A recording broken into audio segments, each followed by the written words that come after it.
मेरा आज का ये वीडियो उन 12th स्टूडेंट्स के लिए है जिनका रिजल्ट अभी आया था 13 जुलाई को।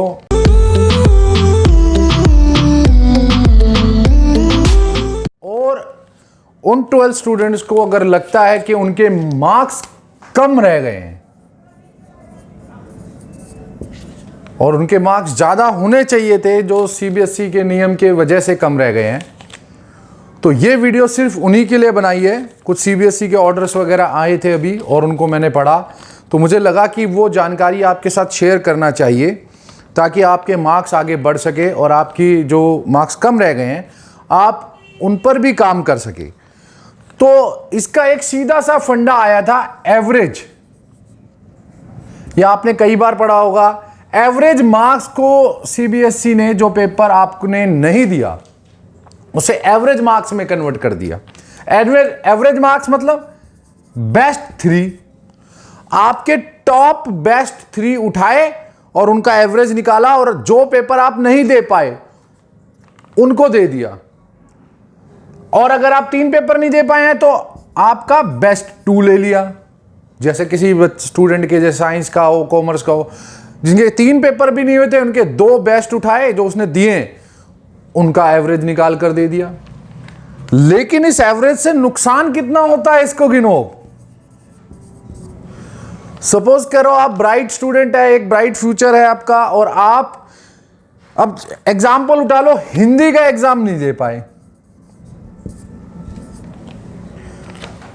आप हिंदी का एग्जाम नहीं दे पाए, लेकिन क्या हिंदी के एग्जाम में आपके कितने नंबर आते? अब सोचो अगर आप देते तो अकाउंट्स का दिया होगा जिसके पास कॉमर्स विद हिंदी है, बिजनेस का दिया होगा लेकिन हिंदी का नहीं दिया, और हिंदी में कितने नंबर आ सकते थे?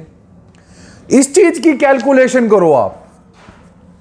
यही आपको करना है कि आपका कौन सा एग्जाम रह गया है और उस एग्जाम में, उस सब्जेक्ट में आप कितने मार्क्स ला सकते थे। अपनी पुरानी परफॉर्मेंस को नापिए, जो आपने प्री बोर्ड में दी थी, जो आपने पहले दी थी, और आप ये देखिए, हो सकता है अकाउंट्स आपका अच्छा ना हो, बिजनेस आपकी अच्छी ना हो, हिस्ट्री पॉलिटिकल आपका अच्छा ना हो, लेकिन हिंदी अच्छा हो और आप हिंदी में ज़्यादा मार्क्स ला सकते हैं, आप हिंदी में कम मिला था। तो ऐसे में सबसे बड़ा फॉर्मूला आपको ये नापना है या ये लगाना है कि जो आपका एग्ज़ाम रह गया था या जो आप नहीं दे पाए हैं, उस सब्जेक्ट में आपकी परफॉर्मेंस क्या है और उस सब्जेक्ट में आप कितना अच्छा कर सकते हैं। हिंदी का तो मैं कहता हूं डेफिनेटली भर दो, डेफिनेटली। कॉमर्स विद हिंदी वाले तो सारे ही भर दो, हिंदी वाले, क्योंकि हिंदी के एग्जाम में आपके अगर नंबर कम आए हैं, 70 आए हैं, तो 80 भी आ सकते हैं, 90 भी आ सकते हैं, और 2-3 नंबर से तो इतना फर्क नहीं पड़ता। लेकिन अगर 10-15 पड़ता है तो परसेंटेज पर सीधा 3-4% का अंतर आता है।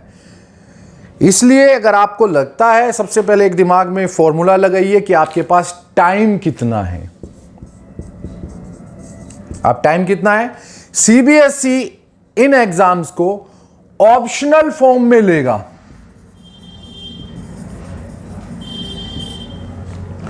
आपसे एक फॉर्म भरवाएगा कि आपका जो एग्जाम आप नहीं दे पाए हैं कोविड-19 या कोरोना वायरस की वजह से, वो आप फिर से अप्लाई कर सकते हैं ऑप्शनल फॉर्म से। वो फॉर्म आप भरेंगे और जब वो फॉर्म आप भर देंगे तो आप वो एग्जाम देंगे, और वो एग्जाम वो ले लेगा कंपार्टमेंट के एग्जाम्स के साथ। जो कंपार्टमेंट के एग्जाम, जो बच्चे अभी कंपार्टमेंट में है, उनके साथ ही ले लेगा ये ऑप्शनल फॉर्म वाला भी। लेकिन एक बात याद रखना, अगर आपने ऑप्शनल फॉर्म भरा और आपका रिजल्ट आया तो आपका वही फाइनल रिजल्ट माना जाएगा जो आपने ऑप्शनल फॉर्म में या लिखित एग्जाम परीक्षा में पाया है या लिए हैं मार्क्स। तो ऑप्शनल फॉर्म भरने से पहले मैं फिर से कह रहा हूं, सब्जेक्ट देखिए कि आप कौन सा जो सब्जेक्ट है वो रह गया है, वो कितना आसान पड़ता है आपके लिए, आपकी परफॉर्मेंस उसमें कैसी है। अगर आपके मार्क्स उसमें ज़्यादा आए हैं या आ सकते हैं, आपके पास पूरा टाइम है तैयारी करने का, तो आप उस सब्जेक्ट को ज़रूर ऑप्शनल फॉर्म में भरिए। हिंदी का तो मैं कह रहा हूं सभी भर दो, ज़्यादा ही आएंगे। अगर आपकी हिस्ट्री पॉलिटिकल है, आर्ट्स में और थोड़े कम नंबर रह गए हैं तो हिंदी में तो ज़्यादा आ ही जाते होंगे। तो आप वो देख लीजिए कि आपके वो मार्क्स पहले से कितने कम पड़ रहे हैं प्री बोर्ड वगैरह से। तो ऑप्शनल फॉर्म को ठीक से भरना, अगर सब्जेक्ट आसान रह गया है, आपके नंबर ज़्यादा आए हैं तो ज़रूर से भरिए। जब कभी भी सीबीएसई मौका देगा ऑप्शनल फॉर्म का, आप उसमें भरकर अपना एग्ज़ाम देकर अपने मार्क्स को इम्प्रूव कर सकते हैं। तो इसमें बिल्कुल घबराने की या डरने की ज़रूरत नहीं है। मेरे कई स्टूडेंट कह रहे थे कि नहीं सर देखो हमारा रिज़ल्ट कम रह गया, हिंदी में तो मेरे ज़्यादा आने चाहिए थे। अब मैंने कहा ठीक है, तो आप ऑप्शनल फॉर्म भर सकते हैं।